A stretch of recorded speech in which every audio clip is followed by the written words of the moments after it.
Welcome to our class today.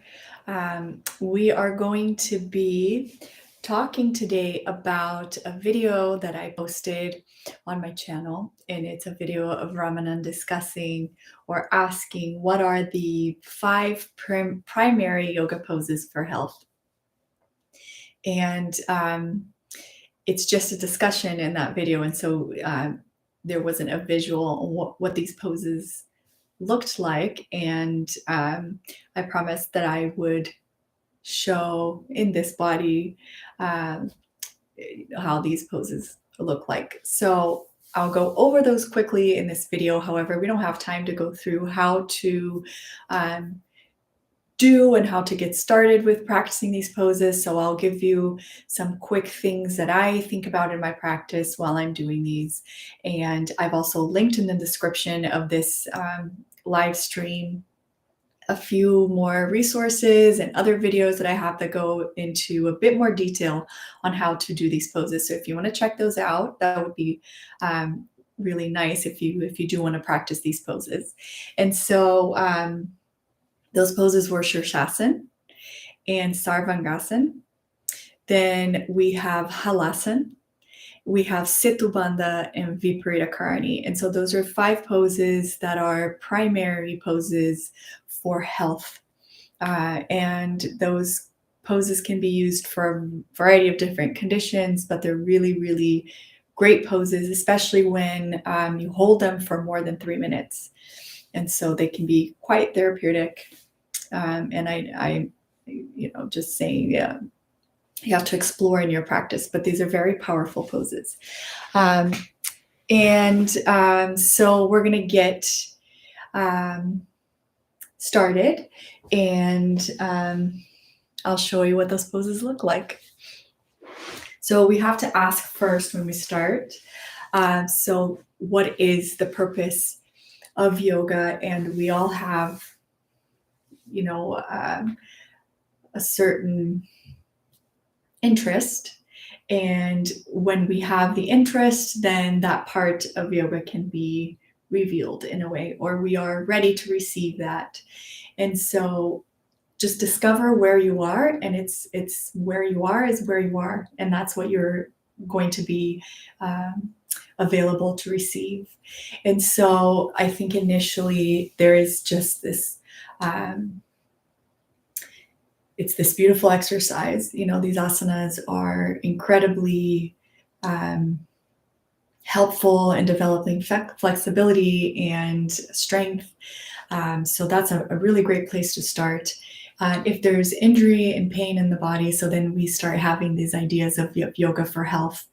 And of course, there is a huge difference on the quality of the pose, on how you approach the pose, on what kind of teacher you have teaching you, and what the intentions are. And so this idea of yoga for health comes up, and maybe it's a translation it's confusing and can be misleading. So you have to discover what yoga for health means, but actually, there is a way that you do it with the correct instruction that makes the pose different levels of efficiency in terms of dealing with a certain health condition. And so it's a completely different way of thinking of things than a Western medicine model, and they should not be confused with or pinned into competition with each other and which one is better. It has to be it's a completely different system. And so there's no comparison. And obviously, at least in my part, there's absolutely, no denial of the amazingness that it is that we have the Western medical, the Ayurveda medical field, and all of that. So having that said, that's an aspect of yoga, this doing the poses for health. So what is yoga? It's a way to improve my health. And then you start discovering, you start gaining flexibility, and that's so important. And then maybe you start opening up to the idea that yoga is a little bit more. And so what is more? You start discovering the amount of energy and nourishment that we get from the breath. So every time you breathe, you're taking in, you're nourishing each and every single cell. And of course, I think with my experience, everything in yoga can be refined an infinite number of times. And so even in one posture, you can spend lifetimes just refining that posture. And so it's that journey of starting to go into that refinement. And so you don't stop at the breath. You gain flexibility, which is so important, because I think it starts this training of your mind, training of how you're thinking about things. And then once you experience that, then you understand it's more than the physical. And so there's a lot of discussion, well, an asana is just an exercise. And you have to start seeing, okay, it's a lot more than the physical. And yet I'm not denying that it's also a physical exercise that improves the body and gives you that. And so, this training of the mind, this training of, and then start receiving the breath and receiving the energy and seeing how the energy moves in your body. So that's another gift. And you start moving. And, is it just this? Is it just this control of the body and the energy and the breath? And then not control in terms of a rigid thing, but actually this ability to just see it and to see where the energy is blocked and to be able to unblock it or not. And then preparing the mind for meditation. And you say, okay, and so why? And you start sharpening and refining everything. And eventually yoga becomes this way of seeing your true nature. It's a way of ending suffering, of seeing that what you've always been searching for, you have it, and it's been there all along. And so you start uncovering all of the mistakes that you're making that causes so much suffering. And so the journey of yoga is that, and that the health aspect of it can bring obviously the ability to be able to see all these other things, but not necessarily. And so it's not like you do step one and then you become, you don't become all the steps in order to move on. It's sort of like I heard an analogy once that was beautiful. It's like setting up a party tent where one pole goes up and then another pole goes up. And then eventually, it looks like a mess, but all the poles are going up and eventually the tent is set up. So it's kind of like this. And, and once the meditation starts, you can use different models, like the models of the chakras, to start seeing what coverings do I have, these attachments and things that are causing the suffering and not allowing me to see the beauty that I have. And it's always been with me, but there's nowhere to become, there's nowhere to, to reach to. It's not a path to get somewhere because you already are where you need to be. And so that's kind of nice to keep in mind, that there's just infinite ways to start learning and discovering and uncovering and then removing that layer of suffering that, that sometimes is just, something that we all want to not have. So what is going to help you not suffer? Is it more money, more possessions? Is it more love, more security? And so those are the models of the chakras where you start seeing what those holds are on you, and really if more of that will stop your suffering. And so that can be maybe the beginning of a discovery of what yoga is for you in your practice and what you are wanting out of it too. So with that, we're going to start just going through these 5 poses for health, and then leave me in the comments if you want to know more about each pose, or how this practice went for you. So we're going to start out with Sirsasana, which is headstand. So with headstand, I'm going to have my hands clasped together like this, so interlaced, and I'm going to put the hand behind the head here. Okay, so sometimes there's a question of, should I bring the hand back? So the way we're going to work is with the hands touching the head here. And if my arms are really tall, then I'm going to need a blanket here. So if you see the level of my arm here is pretty much the same as my head. Sometimes if your arms are really, really long, you can put a blanket there. It's not necessary to put a blanket, and it shouldn't be, there is a little bit of room there to give. So if your arms are a little bit taller, when you go into the pose, it adjusts. But if it's, if it's not flexible or there's some kind of problem with the shoulder, then that would be something that a good teacher would guide you with when they're actually there looking at you doing the pose. So these are just some tips that I follow. And then here, we're going to put the pressure on the ground here on the wrist, on this part of the wrist. All right, so we're not going to go into the shoulders and all that. I'll just show you the pose. So for Sirsasana, I have a carpet here, so it's soft. I won't use a blanket. Usually you can use a blanket. And you come into the pose here, putting the very top of the head, kind of like there's a little spot here that you can find that it's, the top of the head. That will be on the floor. So put that on the floor here, and then it's nice to be near a wall. So come up.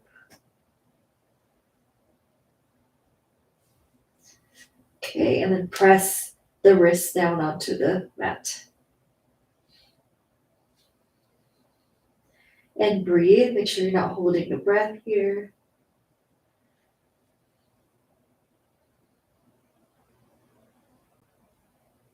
All right. And then when you're ready, come down. So that was Sirsasana.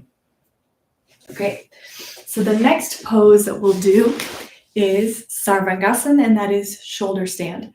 So shoulder stand, check out the video, go into depth on shoulder stand for beginners. So if you're starting out, there's a bunch of different things that you should really watch for. But essentially, when I do shoulder stand, I want to make sure that my 7th cervical vertebrae doesn't touch the floor. So if it does touch the floor and I try to come up, it's really going to hurt my neck. So I have to be careful with this one. So 7th cervical stays away from the floor.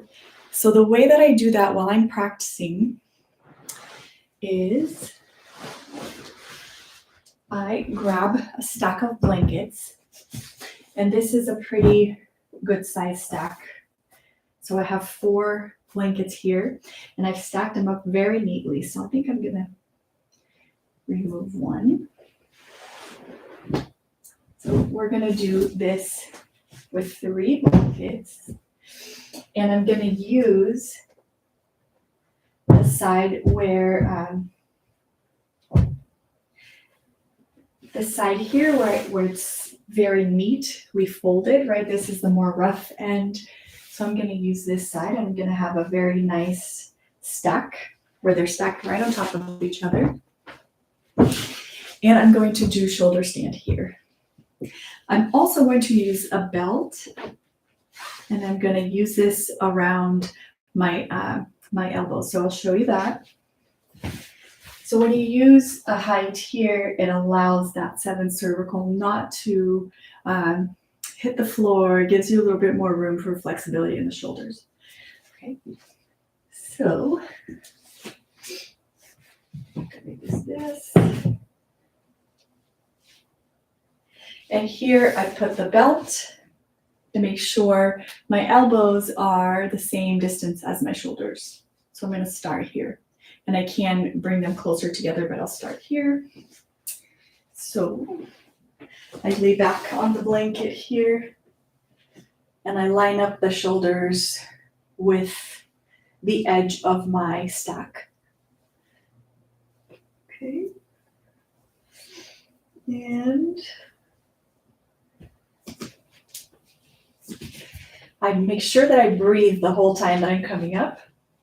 So I use my belt here, the belt around the arm, making sure that the buckle is not touching my arm and that the belt is not too tight so it cuts my circulation. And I move it a little bit up from the elbow so it doesn't cut the circulation for the arm there. Okay, and then here I can use the wall and I can start going up. And then I can interlace my hand without pulling the skin down here or up. I can come up into shoulder stand.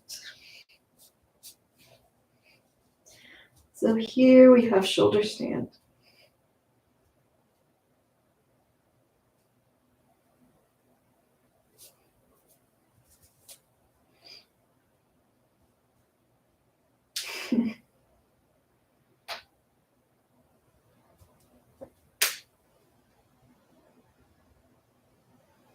Okay, and I can come down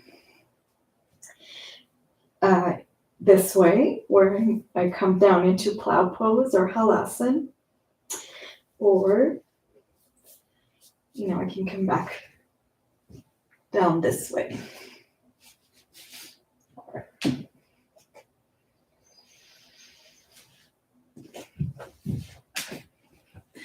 Okay, so let me know what you think. That is shoulder stand. And the next pose that we'll work on is Halasana. This is Plow Pose. So there's an excellent video that I linked below where we had a student session and we learned little intricacies of Halasana with Ramanand, and that is linked below in the descriptions. It's a great little video that talks about Halasana, a few little aspects of how to do the pose. So check that out, but I'll show you what Halasana looks like here. So unless, this is a modified way of doing it, so unless you do this pose often, you can use a chair in the beginning and it'll help you improve in the pose and not push yourself to a place where the body's not ready for yet. So using the chair is an excellent way of doing this. So again, I need to keep that 7th cervical vertebrae out of the floor. So I'm going to use a stack of blankets here to start out with. And eventually I want to remove the blankets, right? I want to get to the place where I don't need them. And so we'll work with the stack up first. And I don't really need the belt here, but okay. So I come into Halasana and I bring so the very important thing when you're in this pose is do not turn the head. So keep the head away from the screen and bring the back to a straight position. And as long as you can keep that 7th vertical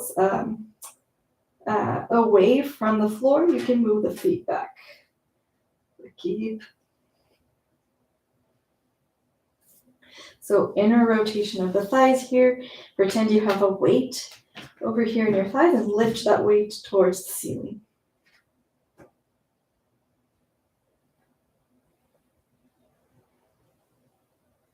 So really great pose. Okay. All right. So that was Halasana, and that leaves us with Setubhanda and Viparita Karani. So I'm going to do Setubhanda for you in just a second. So there's so many ways of practicing Setubhanda. You can use bolsters, you can use blocks, you can use a Setubhanda bench. It has been a pose that's really releasing the tension and the tightness in my lower back. I've always had maybe some tightness in the quads and a pretty tight body, and downward dog was difficult and all that. And so I find that practicing Setubhanda on a daily basis for about a month and a half or 2 months now has really changed my practice. In the beginning, it's a little hard because of the lack of flexibility there. can be painful, but I would recommend it very much. So we're going to do a simple version of Setubhanda. I have linked below in the description the way that I practice Setubhanda in the mornings, and it's in a bench. So there's one video of Ramanan showing in a class how to do this, and with different precautions and things that you should watch out for when doing this pose, and the twisted version. And there's also a few videos that I have made explaining how I do my morning practice of Setubhanda. So here it is. Really great pose for different issues. If you have different pains here in the abdominal region, sometimes prescribed before surgery, and just to give more space in the front of the body in general, it's excellent. So I recommend it. So for this one, I'm going to use 2 blocks, and I'm going to put one of the blocks on the wall. And you can try doing this with a belt or without a belt and see what you like. But we're going to use a belt here, just on top of the thighs. And placing the belts, is an art form. Sometimes a teacher can put a belt a little closer or further away, and it makes all the difference. So you can experiment with that. Not very tight. And I come here close to the wall. And this idea that we've talked about on videos and the live stream videos or on other videos is this lift of the chest. So I'm softening the belly, and I'm picturing almost like a divine lift. If some hands were to support your lungs and lift the chest here up. So it's an internal lift of the chest. So in this pose, Setubhanda, in every pose, but here we want to really watch that. So it's this opening and lift of the chest. So it's very, very, very nice. So feet on the wall here. And I'm going to place this block right underneath the sacrum here. Okay, so right here. So not on my waist and not too low, but just right on the sacrum. And you'll feel it when you put the block. You can feel where it feels right. So I'm going to place that block underneath the sacrum. And I'm going to move a little bit until my legs are straight. And of course here, don't turn the head here like I just did. So keep the head straight. And here, lift the chest, right? And then I can use the side of the mat too. And here's Setubhanda. So release with your breath, go in and breathe. And all of these poses should stay, for this health reasons, for at least 3 minutes, continuously breathing in the pose. Seeing, just like the video we did last week with the twist in the spine, here's the same thing. We bring the breath and see where are we holding, where are our holding patterns here.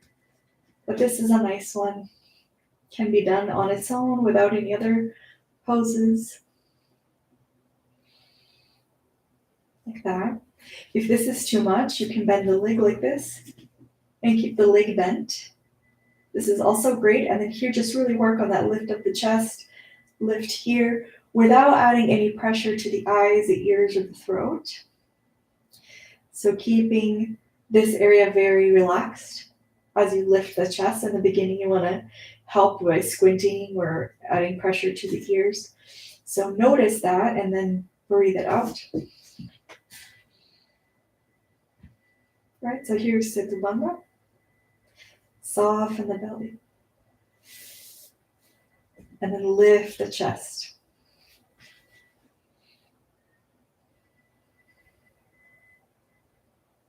Okay, and then to come out, you can go ahead and just remove the block.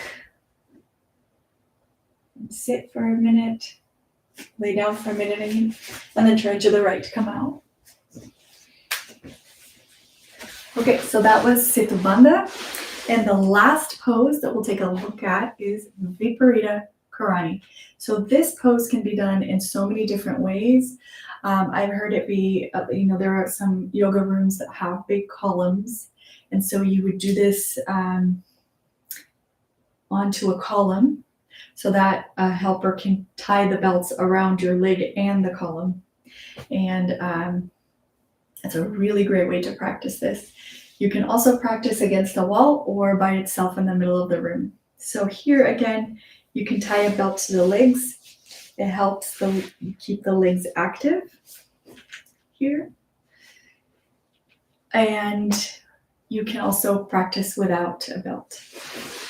So I'm going to place the block around the same area that I had it in Setubhanda, and I'm going to do it first against the wall, and then I'll do it in the middle without wall support. So this pose is an excellent counter pose after doing back bends. So after that strain of back bends, you stay in Viparita Karani for 3 minutes around, and it should really relieve, widen the sacrum and relieve that pinching or that stress here. So it's a great pose to explore and to have. Okay, so we're gonna come super close to the wall so that your sit bones are touching the wall here. And come up, bring the legs up. So this is just a regular legs up the wall here. And then I'm going to place my block here. And I want this area of my abdomen to be parallel to the floor. So I have my legs against the wall here.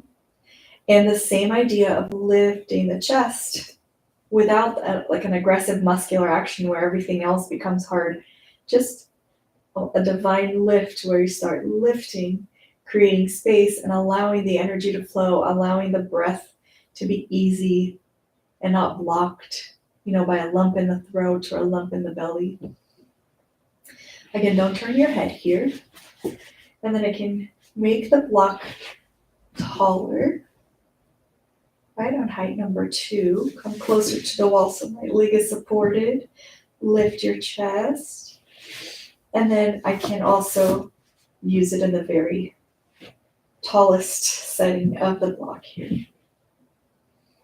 So release the belly, lift the chest, keep the eyes, ears, throat, back of the head soft, meaning without tension.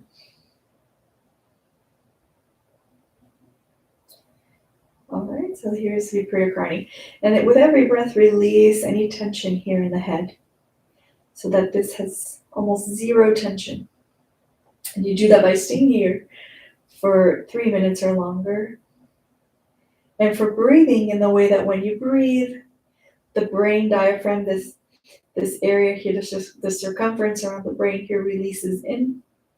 And when you breathe out, when you exhale, the brain releases out, meaning not expanding, but just releasing out until you release all of this tension here in the head.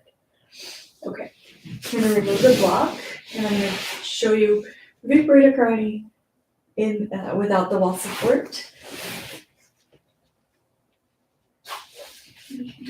I'll show you one without the belt here. All right, so same thing. Come to the mat like this. Use any of the heights of your block. So 1, 2, or 3.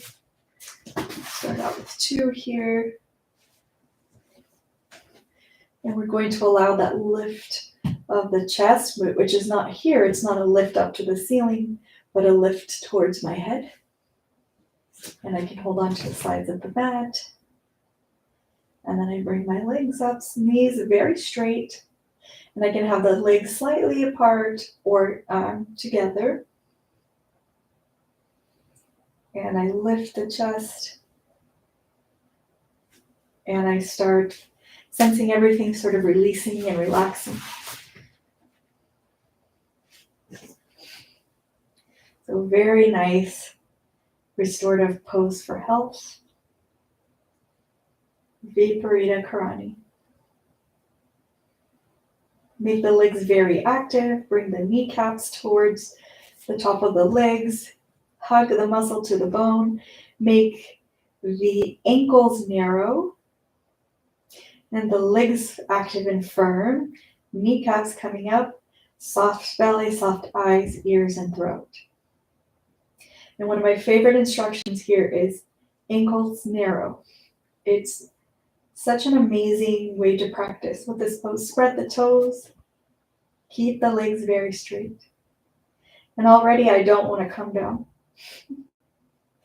All right, but we're running out of time. So I'll come down, remove the block, and take a breath here.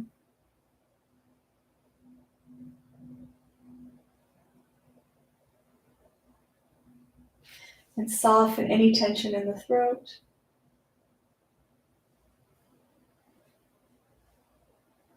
And it's a great time to do Shavasana if you are, sensing a nice shift of energy or nice, whatever it is.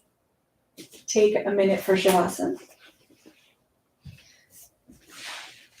So for Shavasana, you would lay symmetrically on the mat. Make all the adjustments necessary. And then you close your eyes and breathe.